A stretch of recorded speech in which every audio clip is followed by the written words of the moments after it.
শতরূপে সারদা বই থেকে পাঠ, বিষয় শ্রীমা, পঞ্চশিকার আলোকে দ্বিতীয় শিকা বলরাম বসু, পরবর্তী অংশ। শ্রীরামকৃষ্ণের নরলীলা সংবরণের পর শ্রী মায়ের সঙ্গে বসু পরিবারের সম্পর্ক ঘনিষ্ঠতর হয়ে উঠেছিল। বাগবাজারে শ্রী মায়ের বাড়ি নির্মাণের পূর্বে কলকাতায় শ্রী মায়ের বড় ঘাঁটি ছিল এই বলরাম ভবন। তিনি এই ভবনের দোতলার উত্তর পশ্চিমের কোণার ঘরটিতে বাস করতেন।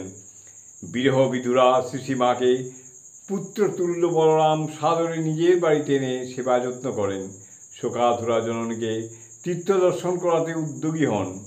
কয়েকদিন পরে শ্রী মা সঙ্গী পরিবৃতা হয়ে তীর্থযাত্রায় বেরিয়ে পড়েন এবং বলরামবাবুদের কালাবাবুর কুঞ্জে প্রায় 1 বছর সাধন ভোজন করেছিলেন এবং এরপর শ্রী মা প্রায় 1 বছর কাল কামারপুকুরে স্বামীর ভিটায় শাক বুনে হরিনাম করে দীনভাবে দিনযাপন করেছিলেন।